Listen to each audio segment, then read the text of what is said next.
Louvado seja Deus, meu irmão. A gente está numa série de mensagens chamada O Conhecimento do Santo.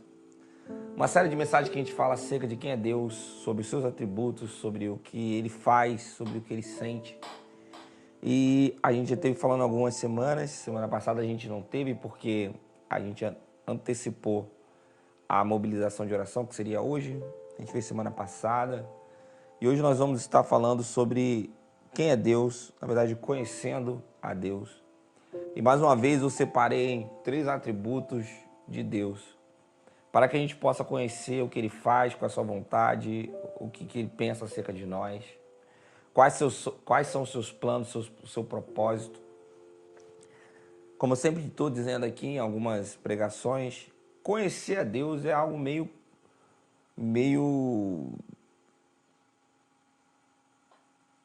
complicado, digamos assim, a palavra é essa. Me fugiu a palavra, mas, por exemplo, dentro do nosso entendimento, a gente não consegue saber quem é Deus na sua totalidade. Porém, a palavra de Deus diz que nós precisamos conhecê-lo, que a vida eterna é conhecer a Deus e o seu Filho.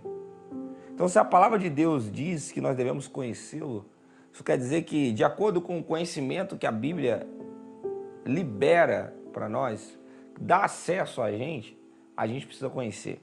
Claro que nós, com todo o conhecimento, até bíblico, que a gente possa ter de quem é Deus, a gente nunca vai saber quem é Deus em sua totalidade, porque Deus ele resolveu se manifestar na palavra de Deus, mas o nosso entendimento, o nosso intelecto não compreenderia quem é Deus. Muitas coisas a Bíblia diz que nós devemos compreender espiritualmente, porque as coisas espirituais se discernem espiritualmente. Isso quer dizer que, por exemplo, Deus é espiritual, Deus é espírito. 1 João capítulo 4, versículo 7 e versículo 8, diz que tudo que ama é nascido de Deus e conhece a Deus. Se não ama, conhece a Deus, porque Deus é amor. Você vê que Deus, ele tem esse amor por nós, ele é amor, e o amor de Deus, ele é muito maior do que tudo aquilo que a gente pode compreender. Por isso, Deus ele é incompreendido, incompreensível na sua totalidade. A gente às vezes pega, por exemplo, que Deus é amor e a gente acha que o amor de qualquer amor que a gente possa ter como referência, Deus está ali. Não. Deus ele não está em qualquer tipo de amor. Deus ele é o amor, mas o amor de Deus ele não pode ser compreendido na sua totalidade. Então, hoje em dia, muitas pessoas falam assim, olha, usam até essa palavra, né, essa passagem que Deus é amor, para dizer, ou dar legalidades à vida pecaminosa que elas têm, ou relação homossexual, em que nós cristãos cremos na Bíblia e a Bíblia condena esse tipo de relação. Não apenas nós, mas a Bíblia, né, condena isso. Nós somos seguidores da Bíblia, nós somos discípulos de Jesus e nós cremos nisso. E muitas pessoas usam isso, né, que o amor, Deus é amor, então qualquer tipo de amor Deus está concordando e Deus está compreendendo. Não, Deus ele é amor e muitas coisas sobre o amor só podemos discernir espiritualmente. A palavra de Deus diz que ele é espírito. E o que importa é que os que adoram espírito em verdade. Isso quer dizer, meu irmão, que muitas coisas, inclusive sobre o amor, coisas muito talvez que a gente acha que é simples, sobre o amor de Deus, sobre quem é Deus, elas só são discernidas espiritualmente. Eu separei aqui 3 coisas para a gente falar sobre quem é Deus, que vai nos ajudar a entender um pouco. Queria começar com o Salmo capítulo 90, versículo 1, salmo muito conhecido. Provavelmente está aberto aí na sua Bíblia, do lado do Salmo 91, que fica aberto em muitas casas, principalmente quem tem um costume católico, né? De deixar aí no Salmo 91 aberto. Algumas pessoas de algumas igrejas também pentecostais também têm o costume de deixar o Salmo 91 aberto na sua sala, na sua casa, e em cima da mesa, na Bíblia. Chega a estar com aquela página amarela, né? A gente tem esse costume. Mas Salmo capítulo 90, versículo 1 diz: Senhor, Tu tens sido nosso refúgio de geração em geração.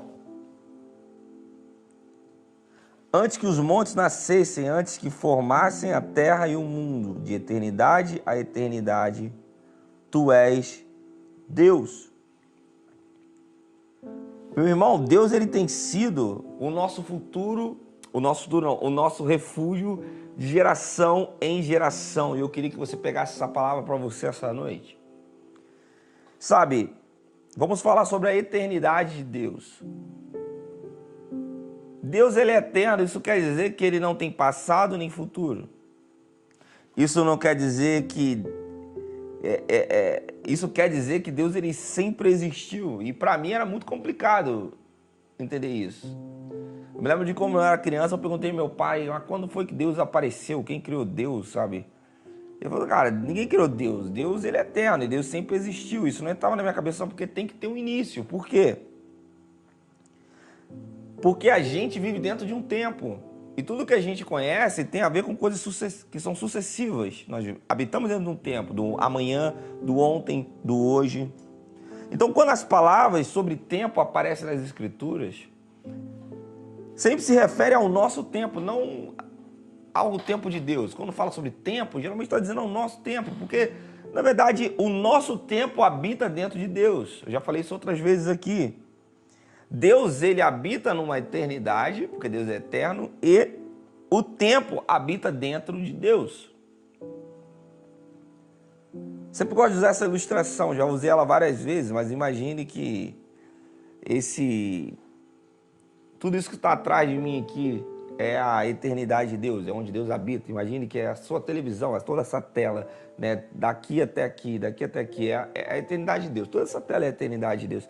E você imagine, por exemplo, que a gente vai pegar aqui esse controle. Imagine que aqui é o início e aqui é o fim, né, de algo. Imagine assim. Imagine que isso aqui é a linha da sua vida. Uma ponta é onde você nasceu, o dia que você nasceu, e a outra ponta é o dia que você vai morrer. Por exemplo, eu nasci no dia 27 de junho de 87. Digamos que aqui é onde eu nasci, aqui é o dia que eu vou morrer, não sei o dia que eu vou morrer, mas esse aqui é o meu dia. Imagine que tudo isso aqui você está aparecendo na sua tela, tá vendo? A sua tela toda é a eternidade de Deus. E esse controle, essa linha do tempo, de aonde você nasceu e aonde você vai morrer, está aparecendo na sua tela, mas você vê que essa aqui é a eternidade de Deus e esse aqui é o seu tempo, ou seja, o seu tempo habita dentro da eternidade de Deus. E o que isso faz mudar a nossa percepção sobre Deus ser eterno? Isso quer dizer, meu irmão, que quando Deus ele olha para nós, quando Deus ele olha para a minha vida, para a sua vida, ele tem a capacidade de enxergar tudo o que está acontecendo, tudo que já aconteceu e tudo que vai acontecer de uma vez. Por quê? Porque a nossa linha do tempo está dentro da eternidade de Deus. Então, quando Deus olha para nós, quando nós olhamos para nós vamos lembrar do passado, vamos lembrar do hoje, mas a gente não sabe o que vai acontecer no futuro. Por quê? Porque a gente vai vivendo dia após dia. Mas quando Deus ele olha para a nossa linha do tempo, ele olha para a nossa vida, ele consegue enxergar tudo o que está acontecendo na nossa vida, tudo que já aconteceu e tudo que vai acontecer em uma única cena, de uma única vez. Então, quando a gente conhece o mundo, quando a gente conhece as coisas, quando nós estudamos sobre as coisas, a gente conhece pela sucessão de eventos que acontecem. Como eu disse, o ontem, o hoje e o amanhã. Essa é a maneira que a gente usa para estudar o universo, essa é a maneira que a gente usa para estudar qualquer tipo de coisa. Então essas mudanças elas vão ocorrer em sequência, uma após a outra, para existir o antes, para existir o depois. Mas quando nós somos nos referindo a Deus, por Deus se habitar nessa eternidade, para Deus não existe, de fato, o ontem, o amanhã, o hoje. Para Deus tudo isso existe. Deus se refere o ontem, o hoje, o amanhã com a gente para que a gente possa compreender, porque nós habitamos dentro desse tempo. Mas Deus não. Aí caiu a extensão e cola que ela é para ela não... Quase que derrubamos a câmera aqui, Brasil. Quando a gente falou tempo... Bota nesse ganchinho aí, ó, o fio dela, vê se ela para nesse ganchinho aí. Isso. Não, a outra. Isso, essa aí. Então, Deus, ele é eterno. Voltando aqui, que a extensão nos deixou voltar, né? Deus, ele é eterno. E o que isso muda para nós? Se Deus, ele é eterno, esse versículo de Salmo, capítulo 90, Deus tem sido nosso refúgio de geração em geração. Meu irmão, Deus, ele tem sido o refúgio desde a eternidade. Então, quando a gente olha para a Bíblia e a gente olha para a nossa vida, às vezes a gente olha até para o nosso passado, a gente se lembra que Deus fez coisas na nossa vida, Deus fez coisas na vida das pessoas da Bíblia, mas a gente tem dificuldade de acreditar que Deus pode fazer essas coisas na nossa vida hoje. A gente tem dificuldade de acreditar que Deus pode nos livrar do mal hoje. Nós temos dificuldade de acreditar que Deus pode nos livrar do homem mau. Deus pode nos livrar de algo terrível que possa estar acontecendo, meu irmão, na nossa vida financeira. Deus pode nos livrar de algo terrível que nós estamos vivendo na nossa vida familiar, na nossa vida do trabalho, na nossa vida social, ou no nosso corpo. Deus tem sido nosso refúgio de geração em geração.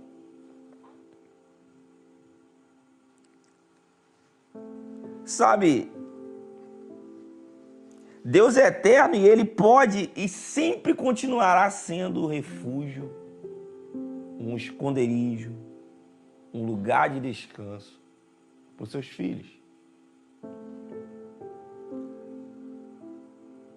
Então, meu irmão, se você está aqui essa noite e tem algo que está incomodando o seu coração, algo que está afligindo a sua vida, a sua mente, se você parasse por uns instantes e conseguisse falar assim com Deus: Deus, tu tens sido o meu refúgio. Deus, tu és o meu refúgio, de geração em geração. Tu és o meu refúgio sempre. Tu és o meu refúgio hoje. Tu és o meu refúgio. Diga isso a Deus aí na sua casa. Sabe, a gente foi feito de eternidade, porque Deus é eterno e Ele nos criou com alguns atributos dele. E nós fomos feitos de eternidade, porque Deus é eterno, a partir da eternidade. Mas mesmo assim, nós fomos feitos para o tempo também. Nós somos seres que vamos viver eternamente com Deus, eternamente com Cristo, assim que a gente, que Jesus voltar. Nós somos salvos, eleitos pelo Senhor, vamos viver com Ele na eternidade, mas nós somos feitos para a eternidade, também somos feitos para o tempo. Ser feito de eternidade, mas ser obrigado a permanecer dentro do tempo é o grande conflito do coração do homem, é o grande conflito da mente do homem. Porque tudo em nosso interior clama por algo que é eterno. Nós clamamos por Deus, nós clamamos pelas coisas do Senhor que são eternas. Nós queremos até que as coisas que a gente vive nunca acabem. Ou seja, nós clamamos por coisas que sejam eternas, mesmo que sejam coisas materiais. Nós queremos que as coisas boas perpetuem. Nós queremos sempre coisas que sejam estáveis, que durem muito, que sejam eternas, que nunca acabem. Mas olha só o que acontece. Nós clamamos por coisas eternas, enquanto tudo ao nosso redor nos lembra de uma mortalidade, de algo finito, de algo que tem um tempo. Tudo ao nosso redor nos lembra mortalidade, tudo ao nosso redor nos lembra mudança. Sabe, a gente viveu muito isso nesses últimos 3 anos, em que a gente vivia a vida normalmente, como se tudo fosse durar para sempre, nunca pensando na morte, nunca pensando em nada. Inclusive, nós temos muita dificuldade de pensar sobre a volta de Jesus. Porque às vezes a gente quer que as coisas perpetuem do jeito que a gente está vivendo aqui, a gente quer que a nossa vida perpetue, a nossa vida se está boa, né? Se estiver boa, se a vida não estiver boa, você, na verdade, quer que as coisas mudem logo. Mas aí a gente começou a perceber que as pessoas começavam a morrer, e a gente percebeu que aquilo estava acontecendo, estava chegando perto, e eram números na televisão, daqui a pouco uma pessoa conhecida, teu pai, tua mãe, teu irmão, alguém da igreja, um vizinho, uma pessoa do seu trabalho. A gente clama por algo que seja eterno, a gente vive por algo que seja eterno, mas em nosso redor tudo nos lembra que as coisas acabam. E esse é o nosso maior conflito. Estava pensando esses dias, sabe, como é que deve ser morar lá na Ucrânia, Pessoas que moram na Ucrânia, imagina você está vivendo a vida normal, tudo certo, leva seu filho na escola, acorda, trabalha, de repente começa uma guerra e as fronteiras são fechadas, você não sabe se você consegue sair do país, e aí, meu irmão, você começa a perceber, isso eu pensando, né? Eu nunca passei pela situação, de qualquer momento você pode morrer. Agora imagine, cara, quando você está vivendo esse tipo de coisa, não importa os seus sonhos, os seus planos, as coisas que você pensou, o dinheiro que você estava juntando, não importa o que você estava fazendo na sua empresa, meu irmão, você quer sobreviver mais um dia. Por quê? Porque a morte, o fim, nunca está no seu calendário. Você está sempre pensando em coisas que vão perpetuar, coisas que vão durar. Agora imagine, do nada, essas coisas começam a vir novamente. E é isso que faz com que você fique fora de rumo. Claro que numa situação de guerra é algo 100%, né? Eu estou sendo exagerado, mas aqui a gente não está vivendo a situação de guerra, mas você está vivendo as suas guerras interiores, suas guerras exteriores, seus problemas. Por isso que eu queria dizer mais uma vez, Ele tem sido nosso refúgio de geração em geração. Meu irmão, tá difícil, tá complicado, parece que nunca vai acabar, parece que, sabe... Deus, Ele é eterno. Ele sempre foi refúgio, sempre continuará sendo refúgio. Amém? Então, sabendo disso, você vai concordar comigo em duas coisas. A primeira coisa, se Deus ele é eterno, se Ele olha para as coisas e Ele vê tudo de uma vez, se Ele olha para a nossa vida, Ele vê numa única cena, se para Deus não tem o antes, o depois, o amanhã, o hoje, para Deus tudo acontece de uma vez. Para nós, as coisas vão acontecendo sucessivamente, mas Deus já está sabendo. Por isso que Ele é onisciente. Então você vai concordar comigo em duas coisas. Deus, Ele não tem pressa. Quando a gente começa a até fazer umas orações, né? Apressa-te, Senhor.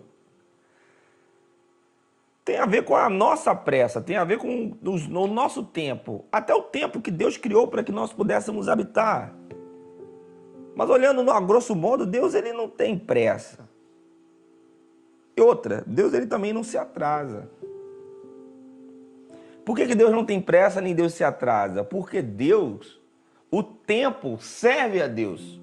O tempo cronológico habita dentro da eternidade de Deus. Para Deus as coisas já acontecem. Para Deus as coisas já aconteceram. Então, meu irmão, olha só que coisa interessante. Sabe, se para Deus algumas coisas já aconteceram, já são realidades, pela fé, por mais que a gente não esteja vendo, não esteja vivendo isso, nós conseguimos saber que pela fé essas coisas são realidade. Não é negar aquilo que nós estamos vivendo hoje, mas é saber que pela fé essas coisas já existem, essas coisas são possíveis e essas coisas são alcançáveis. O que para nós é um futuro, para Deus já existe. Sabe, tem promessas de Deus para sua vida, tem coisas de Deus para sua vida, sabe, tem coisas que Deus já te prometeu em oração, essas coisas já funcionam, essas coisas já existem. Salmo 139 diz que todos os seus dias foram escritos no livro de Deus. Por mais que você não saiba o que vai acontecer nos dias, você sabe que as coisas são boas. Por mais que sejam talvez notícias ruins um dia ou outro, sabe que tudo que Deus faz é bom, tudo que Deus faz é perfeito e a jornada que Deus preparou para você, para a sua vida, caminha para algo bom. Amém? O que para você é um futuro, para Deus já existe e você pode descansar no refúgio do Salmo capítulo 90. Antes que os montes nascessem, antes que formassem a terra e o mundo, de eternidade a eternidade, tu és Deus. Sabe, Deus ele é eterno, mas algo que também está associado à eternidade de Deus é a sua imutabilidade.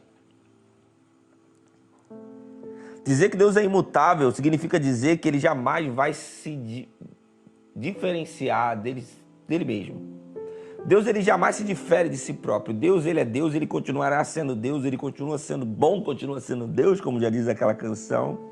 Mas ele jamais se difere de si próprio. Sabe, para um ser, eu costumo, já disse várias vezes, para que alguém mude, para que a gente perceba que alguém mudou, um ser mude, ele tem que mudar em algumas direções. Por exemplo, alguém mudou de mal a pior, alguém mudou de melhor para ou de pior para melhor, de melhor para pior. Alguém mudou, por exemplo, da imaturidade para maturidade. Alguém mudou de, sei lá, por exemplo, de uma classe social para outra. Tem que mudar em algumas direções. Por exemplo, numa dessas três, muda de uma classe para outra, muda de maduro para imaturo, ou muda de mal a pior, ou vice-versa. E aí você vai perceber uma mudança. Estava de um jeito, agora não está mais. Por que Deus é imutável? Porque em qualquer uma dessas direções Deus ele não pode se mover. Deus ele não pode se mover de maduro para imaturo, nem de imaturo para maduro. Percebe? Deus ele não pode se mover de mal a pior. Deus não era ruim, agora é bom. Então Deus ele não muda. Sabe, Deus ele não muda de classe. Então Deus ele não pode se diferenciar, ele não se difere dele próprio.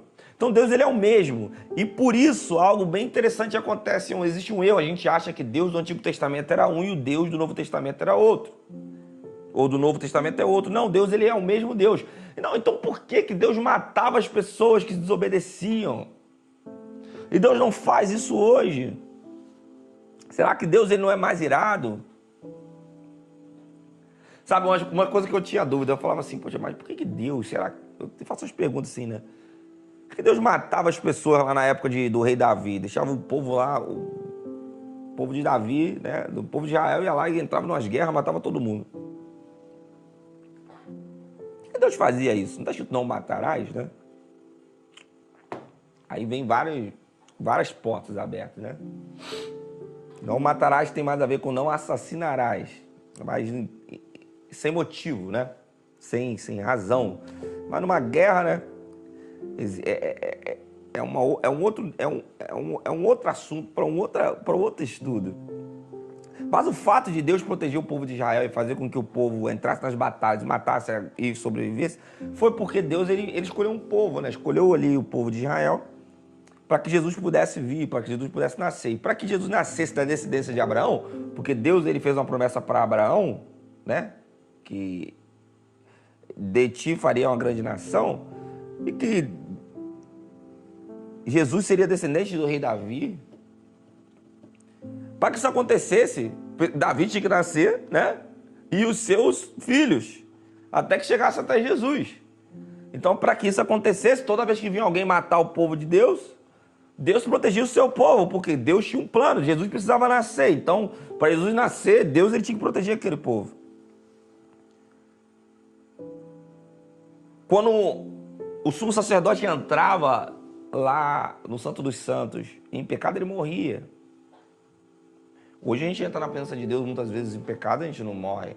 E a gente pode pensar, cara, mas Deus mudou? Parece que Deus, estamos na época da graça, né? Estávamos na época lá da lei, né? A gente usa muito essa analogia, mas na verdade Deus não mudou, Deus continua sendo o mesmo, meu irmão. Todo pecado tem uma punição. O salário do pecado é a morte. Deus ele não mudou. Hoje a gente não morre quando a gente peca, não morre literalmente, né? Quando a gente comete um pecado, ou quando a gente entra na presença de Deus, a gente não morre literalmente, pelo menos naquela hora. Principalmente quando a gente entra na presença de Deus, a gente não morre quando estamos na presença de Deus em pecado, porque Jesus morreu no nosso lugar. Então, Deus ele não mudou, alguém morreu, um sangue precisou ser derramado para que o pecado pudesse ser perdoado. Então, Deus ele não mudou. Deus ele continua sendo o mesmo, ele não muda de uma classe para outra. Não, Deus ele é o mesmo Deus. E a gente tem dificuldade de entender isso. Por exemplo, a gente tem dificuldade de entender o Jesus do Novo Testamento com o Jesus que vai voltar. Né? Apocalipse diz que ele volta com suas vestes salpicadas de sangue, ele vem saltando sobre os montes, ele vem para libertar os cativos. O Jesus que volta em Apocalipse, o Jesus que nessa segunda vinda, ele continua sendo o mesmo Jesus, mas ele vem se manifestando com um outro tipo de interesse, né? Agora ele não vem mais para salvar o mundo, ele vem para julgar as nações. Mas ele continua sendo Jesus. Deus, ele não muda. Deus, o mesmo Deus que ele é justo, é o mesmo Deus de amor. Ele não deixa de ser amoroso para julgar a sua vida. Sabe, o Deus lá do trono branco de Apocalipse, o Deus que vai do juízo final, ele é o mesmo Deus lá de Gênesis. O Deus amoroso, o Deus que Jesus fala do filho pródigo, aquele pai é Deus, é o Abba, é o mesmo Deus furioso que matava as pessoas do Antigo Testamento.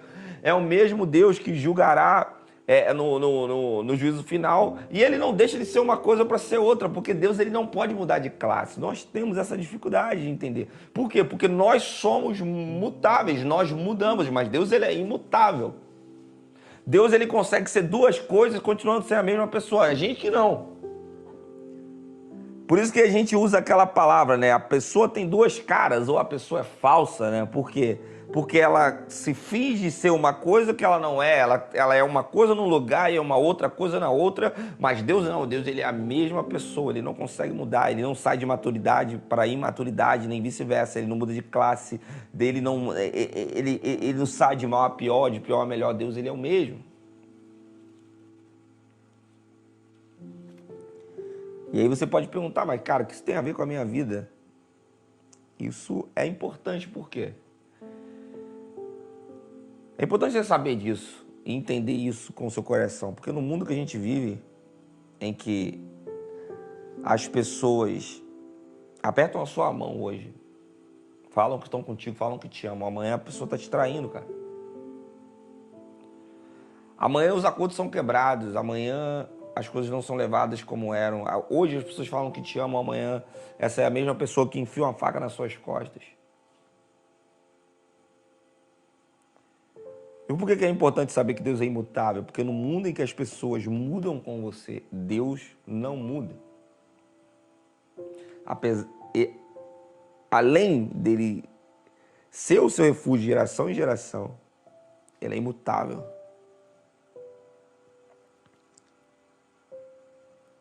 Sabe, Deus, ele não muda. Deus é o mesmo para contigo.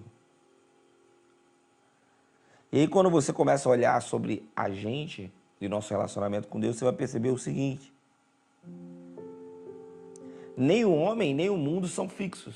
As coisas estão sempre mudando. As tendências mudam, o estilo de roupa muda, o estilo de música muda, o estilo de se comunicar muda. Hoje eu estava conversando com a minha esposa e ela falou assim, olha, antigamente era bem engraçado. Antes de ter as redes sociais, a gente conseguia mudar de cidade. Ou mudar de escola. Você mudava de escola. E você nunca mais ouvia falar daquelas pessoas que estudavam com você. Você perdia contato. Por exemplo, tem pessoas que estudaram comigo lá, na época que eu era do maternal, lá, e do ensino fundamental, que eu nunca mais vi na minha vida. Nessa época não existia rede social. Hoje, por exemplo, eu morei alguns anos, né, em outro estado. E já tem 2 anos que eu tô morando aqui no Rio de Janeiro de novo. E eu sei o que todas as pessoas da antiga igreja que eu fazia parte estão fazendo. Elas sabem o que eu estou fazendo. Por mais que a gente não converse, por mais que a gente não tenha contato, as pessoas do meu condomínio que eu morava, eu sei o que elas fazem, elas sabem o que eu faço, sabem onde eu estou, sabem o que eu gosto de comer, sabem se eu tive filho, se eu não tive filho, se eu casei, elas sabem tudo sobre a sua vida, porque as redes sociais hoje fazem com que as pessoas sejam conectadas eternamente. Você está conectado eternamente com todo mundo que está ali na sua rede social. Por mais que você não tenha contato, você está conectado. A pessoa vê, ela te segue, você segue a pessoa. Ou seja, até a forma de se relacionar com as pessoas mudou. O mundo muda. O mundo não é fixo. Nós não somos fixos. Nós mudamos. Estão sempre em movimento. Tudo está sendo em movimento. Inclusive a gente, por exemplo, até a nossa vida de fé muda. Se você tem fé em Deus, se você é uma pessoa super pra cima... Por exemplo, cara, eu sou um cara super pra cima, né? Eu me considero uma pessoa super pra cima. Eu estou sempre acreditando que as coisas vão funcionar, eu sempre acredito que Deus vai fazer algo. Eu sempre estou acreditando e isso é a motivação para eu ficar para cima. Mas, cara, tem momentos da minha vida que eu estou numa deprê terrível, eu estou triste, sabe, entristecido, sem querer orar, sem querer estar perto de Deus, porque as coisas estão acontecendo na minha vida e eu fico mal, mano. E as coisas vão mudando. E eu preciso de uma injeção de ânimo, eu preciso de uma injeção de fé, eu preciso de uma injeção do poder de Deus na minha vida para que mesmo conhecendo muita coisa sobre Deus, sobre a Bíblia, para que eu me mantenha ali firme, porque eu estou suscetível a mudanças.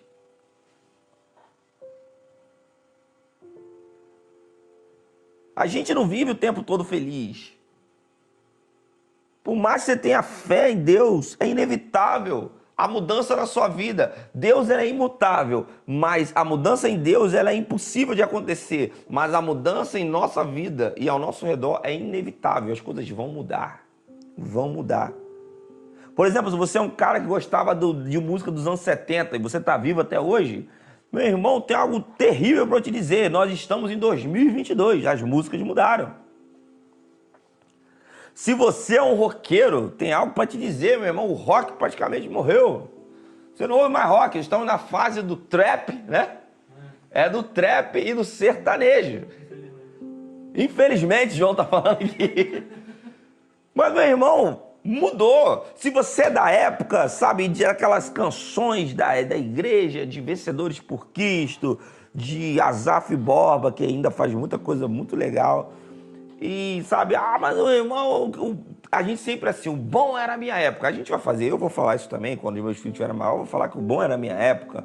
Mas a gente tem uma notícia para te dar, meu irmão, estamos em 2022, as coisas mudaram. A igreja não é mais a mesma em 2022. O perfil das pessoas não é o mesmo em 2022. Os diáconos não são os mesmos em 2022. Os pastores se vestem diferente em 2022. As pessoas se vestem diferente em 2022. Estamos em 2022. Em 2030 será mais diferente ainda. Se isso não atingir a Bíblia, se isso não atingir algo que Deus, né, ferir os princípios divinos, isso não tem nada de errado para acontecer. A mudança ela é inevitável. É inevitável, meu irmão. O mundo muda. Eu mudo, você muda, tudo vai mudar. Nosso coração tem uma busca pela estabilidade, pela imutabilidade. A gente quer que as coisas não mudem quando elas estão do nosso jeito. Do jeito que a gente gosta. Chegamos lá, então a gente não quer que nada mude. Nós queremos que as coisas sejam estáveis. Nós queremos passar em concurso público para a gente poder ter uma estabilidade financeira. E que, meu irmão, tudo vai dar errado, pode estar dando errado no país, mas se eu sou um funcionário público, tá garantido lá o meu salário e todo mundo quer fazer concurso público muitos por causa disso. A grande maioria, por causa da estabilidade. Isso é algo muito bom, a estabilidade é muito bom. Mas a mudança, meu irmão, é inevitável em nós. Mas sabe de uma coisa? Se a mudança é inevitável, Deus é imutável. E por que Ele nos permite, então, mudar? Porque a capacidade de mudar é uma bênção. É uma bênção. Mudar faz bem. Mudar faz bem. Aí as pessoas que são sistemáticas vão ficar loucas, né, com essa palavra, né? Porque mudar faz bem. Mudar é bom, irmãos. Mudar é bom. Você pode perceber, Deus ele é imutável, mas Ele usa a mudança ao seu favor. A nossa redenção, ela tem a ver com mudança. Nós fomos redimidos porque nós mudamos. Nós éramos escravos do pecado e agora nós não somos mais escravos do pecado. Nós estávamos mortos para Deus e agora nós estamos vivos para Deus. A mudança é uma bênção. A mudança faz com que um indivíduo caloteiro 7-1 se torne um cara honesto. Vê Zaqueu. Sabe, a mudança faz com que o ladrão se torne alguém bom, um homem honesto. A mudança faz com que uma pessoa devassa se torne pura. A mudança faz com que uma pessoa orgulhosa se torne uma pessoa humilde. Então, quando Deus está operando ali executando o seu processo de redenção, Ele, que é o Deus imutável, Ele utiliza a mudança a seu favor até finalmente atingir a permanência que Ele quer. E é aí que está a grande sacada do que Deus faz na nossa vida. Sabe por que Deus nos permite mudar? Porque Deus quer que nós sejamos como Ele quer. E o nosso caráter precisa ser aperfeiçoado. Então nós precisamos mudar. E a mudança é bom. E, cara, quem tem dificuldade com mudança tem muita dificuldade com as coisas que Deus faz. Porque Deus, cara, Ele gosta de dar, me perdoe a palavra, uma bagunçada assim nas coisas que parecem estar arrumadas.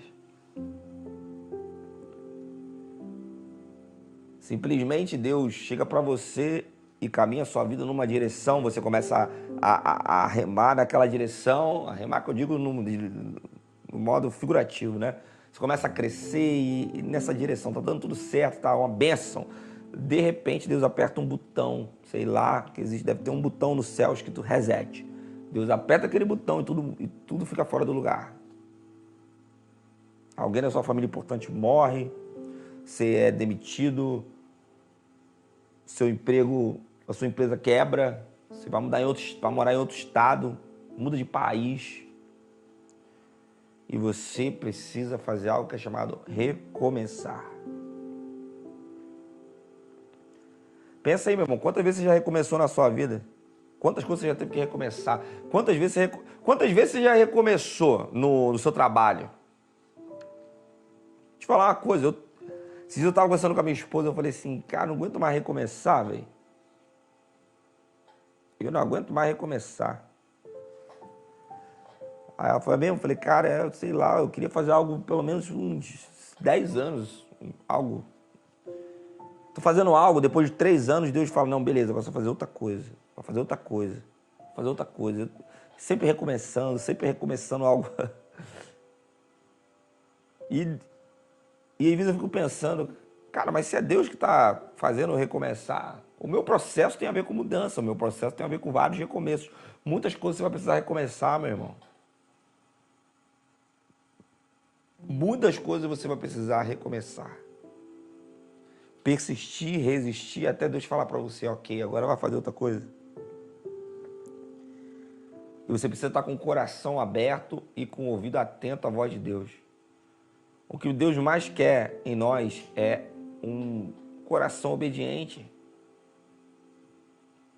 Deus, ele pega ali, Abraão manda ele subir e sacrificar o seu filho. E até então ele vai falando que ele tem que sacrificar o seu filho e até então Deus não falou nada. Abraão tinha filho, cara, orou do nada. Deus manda anjo para falar com ele pessoalmente. Olha só que viagem. Deus manda um anjo falar com ele pessoalmente. Fala que ele vai ter um filho. Ele já era velho, tinha 100 anos. Já é um milagre. Ele teve um filho. E agora Deus fala, não, agora você vai lá e você vai matar seu filho e vai oferecer em sacrifício. E Abraão foi lá. E quando chegou lá, Deus falou assim, não, cara, eu queria provar a sua obediência. Sabe o que Deus queria fazer aquilo ali? Deus, ele não queria o sacrifício de Abraão. Assim, na verdade, sim, Deus não queria o Isaac morto, né? Por que Deus fez aquilo? Porque Deus queria saber a obediência de Abraão? Não. Por que Deus não queria saber a obediência de Abraão? Porque Deus já sabia. Deus é onisciente. Deus já sabia de tudo. Meu irmão, o pastor Eduardo está nos ligando ao vivo, não sei de onde, para falar com a gente. Eu acho que ele se ligou com a gente. Eu sei que ele queria entrar na live. Eu falei, vou atender, aí ele quer entrar na live. Aí ele quer dar um recado, né? Mas o pastor Eduardo estava ligando ao vivo aqui. Não sei o que é, mas, pastor, deve ser para avisar que ele está partindo para Israel com os irmãos agora. Vá com Deus. Deus abençoe os irmãos. Até me perdi aqui que eu estava falando, rapaz. Ah, tá. Deus, ele não quer. Ele não queria saber se Abraão era obediente, porque Deus já sabia, cara. Deus ele é onisciente, cara. Deus ele já sabe das coisas. Então, o que Deus estava fazendo? Por que Deus mandou Abraão entregar Isaac? Deus queria saber se Abraão era obediente? Não, Deus já sabia que Abraão era obediente. Deus queria mostrar a Abraão, a ele mesmo, o quanto ele era obediente. Porque ele já sabia. Deus só queria que Abraão soubesse. Ou seja, Deus ele faz umas coisas na nossa vida, cara. Ele faz umas coisas mudarem, ele dá um reset, ele muda as coisas no lugar, ele faz a gente começar as coisas de novo. Não é para saber se a gente é obediente, porque ele sabe se a gente é ou não. Ele sabe o quanto a gente é obediente ou não. Ele quer nos mostrar o quanto nós somos obedientes ou o quanto nós somos desobedientes. Essa é a forma de Deus de mostrar, olha o quanto você é desobediente, meu filho. Olha o quanto você é obediente, olha, meu irmão, como você é, olha como é a sua fé. As coisas estão dando tudo errado, você vai precisar mudar tudo para que as coisas aconteçam, porque eu sei que você é obediente, mas eu quero que você saiba disso. E aí Deus deixa as coisas acontecer. Faz sentido para você isso? Amém?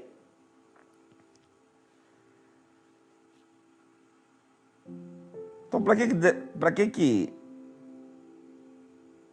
é importante saber que Deus é imutável, meu irmão? Deus ele não acorda de mau humor. Isso é muito importante.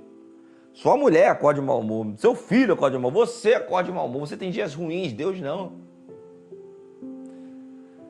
Sabe, você ficou um ano sem se encontrar com alguém. Você estava conversando, falou assim, sabe aquelas conversas de WhatsApp que você fala assim, o cara te manda mensagem, aí você... Depois de um ano, então, João, pô, eu fui fazer um negócio ali rapidinho, mas pode continuar. Aí o João, cara, essa conversa foi em 2015, sabe? Essas pessoas assim.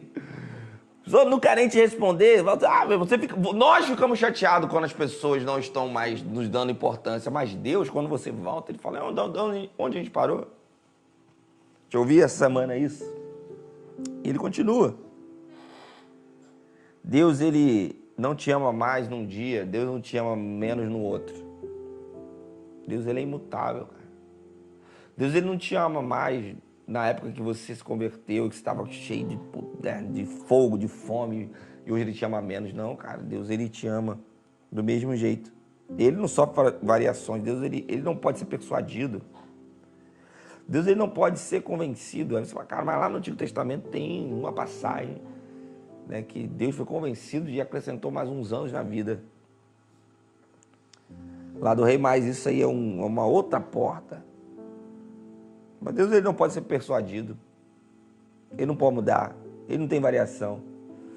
Então, se eu estou tendo um relacionamento com Deus, e Deus, ele não pode mudar, Deus, ele não pode ser persuadido, ele não pode ser convencido, então nós somos pessoas inteligentes, nós vamos perceber que qualquer tipo de mudança tem que ser na gente. Deus não vai mudar, cara. Então, por isso você faz jejum. Você faz jejum para quê? Para que o jejum mude a sua vida. O jejum não vai fazer com que Deus faça a sua bênção chegar. O jejum vai preparar o seu coração para a bênção não chegar, ou para a bênção chegar. Porque Deus vai dar a bênção se Ele quiser. Amém? Qualquer variação é em nós. Qualquer variação é na nossa vida. O pastor Eduardo está online aí, mandou que Deus é imutável, por isso sua graça é eterna, aleluia. Por último, para a gente terminar, Deus ele também é infinito, isso aqui é bem rápido, é bem interessante, sabe? Quando a gente fala sobre infinito, talvez isso seja um dos atributos mais complicados de entender. A infinitude de Deus tem a ver com Deus não ter limite. Deus ele não tem limites, meu irmão. Deus ele não tem limites. Não tem limites. Nós temos limites, Deus põe limites em nós, até nas coisas, até na nossa fé. Por exemplo, existe um versículo, uma passagem que diz assim, eu me esqueci onde está, mas diz, tudo é possível ao que crê. E aí quando tudo, a Bíblia diz que tudo é possível ao que crê, existe um limite. O limite é o quanto você crê. Tudo vai ser possível ao que crê. Se você crê mais, você tem mais possibilidades. O tudo depende da sua fé, do quanto você crê. Então, mesmo que você crê em tudo, existe um limite. Até onde sua fé vai. Deus, ele é infinito, quer dizer que Deus ele não tem limite nenhum. A gente não consegue nem entender isso, porque tudo que a gente conhece tem limite. Sabe, Romanos capítulo 11, versículo 33 diz: ó a profundidade da riqueza, da sabedoria, do conhecimento de Deus, quão insondáveis são os seus juízos e quão inescrutáveis são os seus caminhos. Deus ele é muito maior do que qualquer palavra, qualquer conceito, qualquer coisa que possa defini-lo. Ele não tem limite. Não tem nenhuma declaração capaz de expressar quem é Deus em sua totalidade.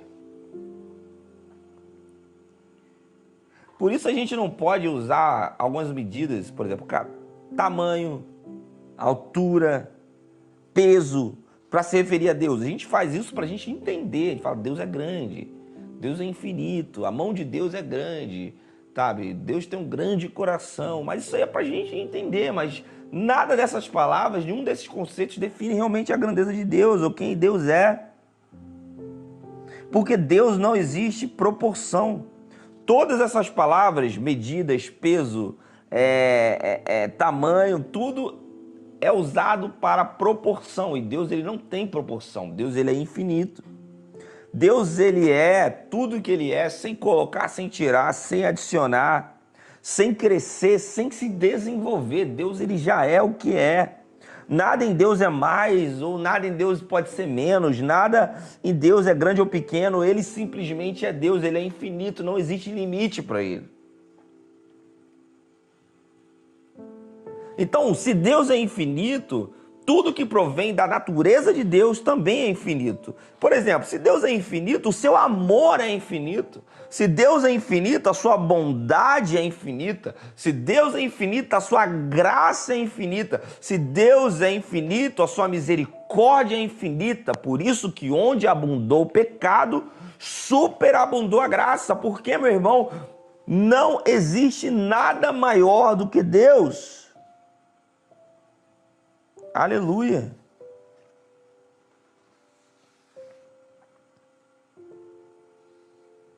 Nada é maior do que Deus. Sabe, meu irmão, na verdade, como é bom quando a gente consegue se desligar das nossas limitações e nos concentrar o nosso coração num Deus que não tem limites. Você fala, cara, meu dinheiro vai até aqui. Por exemplo, eu vou usar uma ilustração simples assim.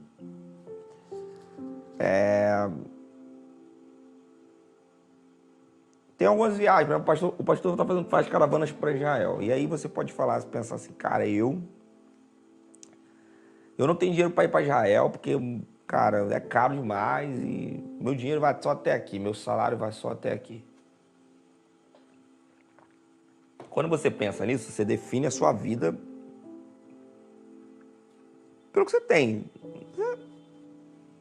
Show. Uma vez um amigo meu, ele é funcionário público. Ele falou assim, cara, meu salário é esse, vai ser esse para sempre. Vou ter uns aumentos aqui e ali todo ano, mas é aquilo ali, meu irmão. Minha classe social é essa, não tem como mudar, é isso aqui. Se eu quiser sair, eu tenho que fazer outra coisa da vida, vou fazer uma renda extra, alguma coisa, mas minha vida é essa. Realmente. Talvez isso possa nos frustrar, cara. Talvez isso possa deixar você desanimado, mas como é bom que você pare por uns instantes e você comece a pensar, cara, eu tenho minhas limitações, mas eu sirvo a um Deus que não tem limitações. Eu sirvo um Deus que não existe limite. Nada é impossível para Deus. Por exemplo, eu posso não ter dinheiro para fazer uma viagem dos meus sonhos para Israel, um exemplo. Mas isso não é o que vai me impedir de ir. Você pode não ter dinheiro para realizar um sonho que você quer, construir uma casa, comprar um carro, ou ter algum bem material, ou ter algo, sei lá. Mas isso não é o que pode limitar o seu sonho, não pode limitar o que você pode conquistar, porque, meu irmão, Você tem limites, mas não há limites para Deus. Como Deus pode fazer isso? Não sei, Deus tem várias formas de fazer isso. Alguém pode te dar, você pode ter outro emprego, você pode ganhar. Meu irmão, cara, uma vez aconteceu algo, uma vez não, já aconteceu 2 vezes, eu tenho bastante sorte nisso aí, olha. Às vezes eu tava precisando de um dinheiro para fazer algo e aí, de repente, eu entrei na minha conta bancária e tinha 3 mil e poucos reais lá. Eu tinha sido sorteado num título de capitalização. E sim, título de capitalização é real, meu irmão, é real. E as pessoas ganham, eu já ganhei 2 vezes. Então eu ganhei 3 mil e poucos reais. Eu falei assim, caramba, eu fui sorteado. Eu fiquei assim, uau, que louco, que bom. Pô, não ganhava nem no bingo da escola. Eu ganhava. E aí eu ganhei, eu fiquei, caraca, ganhei, velho. Fiquei animadão. Aí uma vez eu tava no Banco Itaú, fui pagar uma conta lá e a mulher falou assim pra mim do caixa: vamos fazer um título de capitalização, você vai pagar aí R$ 70 por mês, vai concorrer a um monte de coisa, não sei o que lá, e você pode ganhar. Aí até eu falei, vamos fazer, porque eu já ganhei uma vez, vou ganhar de novo. Aí ela falou assim, uau, você já ganhou? Acho que nem ela acreditava que aquilo que ganhava, né? Vendia, não sei se é. Sério? Eu falei, sério, eu vou ganhar de novo. Mesmo o que aconteceu? Passaram uns meses, ganhei de novo. Ganhei de novo. Foi lá, minha conta ela tinha R$ 700 por título de capitalização, tinha me dado num sorteio. Graças a Deus, meu irmão. Olha. Glória a Deus. Ou seja, meu irmão, não há impossível para Deus. Eu precisava daqueles 3 mil naquela época, eu te recebi. Precisava de 700 naquela época, eu recebi. Não há limites para Deus. Meu irmão, não limite o seu sonho, não limite o que você tem, pelo que você pode fazer. E isso que é uma bênção, a gente pensar na infinitude de Deus. Vamos terminar por aqui, que isso aqui nunca acaba, né? Isso a gente vai falar aqui anos. Esse é o Deus que a gente adora, meu irmão. Esse é o Deus que a gente conhece, que a gente está querendo conhecer. O Deus que não tem limites. Um Deus eterno. E um Deus que não muda. Sabe, eu queria que você fechasse seus olhos e vamos falar um pouco com Deus. Fale aí com Deus no seu coração. Fala com Deus aí onde você está. Porque Deus, Ele não muda. Deus, Ele é eterno. Deus, Ele é tremendo. Deus, Ele é imutável. E Deus faz coisas grandes, Deus faz coisas imensas, importantes. Deus faz milagres. Ele tem sido o nosso refúgio de geração em geração. Quão insondáveis são os seus caminhos. Quão insondáveis são os seus juízos e quão inescrutáveis são os seus caminhos. Ou seja, meu irmão, pensar que a gente serve a um Deus como esse deveria nos trazer esperança. E é isso que eu quero trazer para você essa noite com essa palavra. Eu quero trazer esperança. Quero que você tenha esperança no Deus que você serve. Eu quero que você tenha esperança de que as coisas podem mudar e mudar é uma bênção. Eu quero que você tenha esperança de que Deus pode fazer com que os sonhos que você tem, de acordo com a vontade dele, possa se cumprir. Isso não vai depender da possibilidade que você, do tamanho da sua mão, do tamanho do seu braço, onde seu braço pode alcançar, onde sua perna pode alcançar quando você pula. Isso depende do que ele quer e pode fazer por você. E para Deus nada é impossível. Nós acreditamos nisso, Deus, e isso é o que move o nosso coração, Senhor. Traga esperança para nós, Senhor.